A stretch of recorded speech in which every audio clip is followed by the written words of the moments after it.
When I first came in to meet with Genndy and he pitched the show to me, his whole take on it was a show that didn't take itself too seriously. So he wanted a real charm and just a lightness to it, even though it's action and it had a lot of drama. The show is a lot about feel, gesture, trying to get things across with just visual components, and it seemed very epic, it seemed very cinematic. And Genndy has set up this world where whatever you got, throw it in the pot. So, one day it's classic Viking king, another day it's some weird pig, redneck, swamp sheriff guy. Jump now! I always kind of complained about action shows. Just because I never got enough action, there was too much plot in most shows to have the time for the action. So I kind of started to work it out, and I started to get a concept together of what kind of show I wanted to make and how stylized it was going to be, and it was really more about the action with a really kind of thin through line of the story. And then I had this little idea about a samurai in the future, and then, well, how to make a samurai show and we can't obviously show him chopping up humans. It's like, oh, maybe he can chop up robots. And then that whole future element came in, and then it kind of started to develop from there. The board artists they're like the writers of the show. There really are no scripts, and there's no real writers. It's the board artists themselves are really figuring out what really happens. Just get a bunch of cats in a room and go, what did we like when we were 8? Well, we like sword fights, we like giant monsters, I like robots, okay, let's do some robots. It needs to investigate this gigantic world that's full of strangeness, so it gave us carte blanche to do basically anything we wanted. It was the most challenging project because I knew there'd be so much action. And how do you tell the story without dialogue? And how do you facilitate the action so the action is great, cool, fun, dramatic, and all that stuff. And I wanted to do really a lot of choreography, and how do you do that in television? I've practiced in martial arts for many years, especially Chinese Wushu, a little bit of Wing Chun. So whenever I'm doing a board, I try to put in as much Chinese Kung Fu as possible. They're holding their poses, the background streaks really fast and the sparks are flying like crazy. Samurai Jack was about the mood and the magic of it. So that's something you don't really see in television animation. We really let the visuals kind of breathe and speak for themselves. So what I decided to do is to do things very slow, still with a good instinct to have it be, compelling and you're not bored. And then when things go fast, it goes crazy.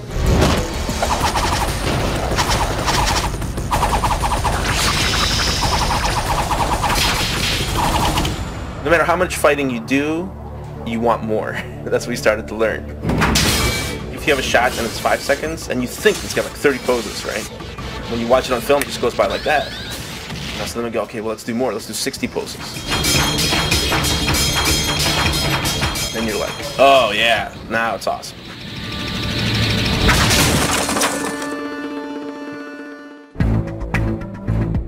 I really wanted the shows to be very cinematic. And I also looked at a lot of these 70s cinema, more avant-garde stuff.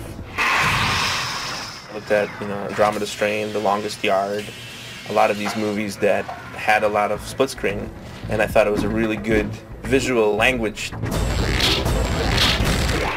Some episodes that we've done, we want to play with a lot of the lighting, so really old Fritz Lang silent films with hard black and whites, would be interesting, or like Citizen Kane, Akira Kurosawa, or if it was animated, Akira from Katsuhiro Otomo.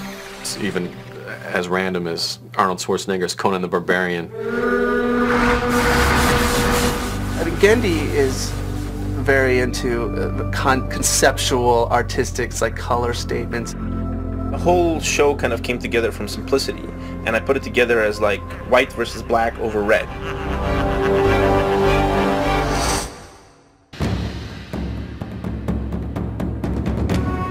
Jack is a prince and a warrior. His one weakness is his empathy for other people, so he'll always put somebody else over himself. Ah, so now Mr. Goody Two-Sandals feels like talking, eh? With Jack, you just kind of heard a lot of voices, and everybody's kind of doing their heroic voices, but I wanted a certain feel, certain texture to it. And so Phil Lamar came by, and he does these great lines, and I was like, yeah, I think that's the voice. It's a fairly easy job because Jack doesn't speak a whole lot. Thank you. It's usually some guest person as the wizard or villain has 2.5 pages of exposition. Listen to me, warrior. Over the hill and through the woods, there is a great jewel. I see. I will find it. You know, and then I'm done. And Aku came from, Akuman is actually demon in Japan. I wanted just pure evil because Jack was so much good, and I knew I wanted him to be a shapeshifter so he could fight in all kinds of forms. We were both on the coffee table, sitting on the floor, just going, oh yeah, and he could turn into a scorpion, and it might look like this, and then he could jump over him and swing the sword like this, and when he gets through with the sword, then he comes like this, and so we were like, every other panel, we were just on top of each other. And then I've always wanted to work with Mako, who's the voice actor from Conan. He just does this laugh that starts here, goes to the moon, and comes back. And it just goes, it's like, can't have any more breath. But, it's still going.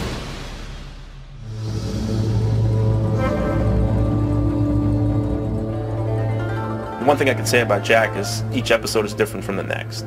You know, we've really went all over the place, and I think that's kind of the fun of the series. That's the kind of series I would want to watch. Yeah, I don't know what actually happens to Jack ultimately. I almost don't want to know. I just want to keep having adventures with Jack. Time will tell if it has any impact. I would hope it would give people inspiration to do new things. People will watch for a very long time, watch and appreciate, you know, on a lot of different levels for a very long time.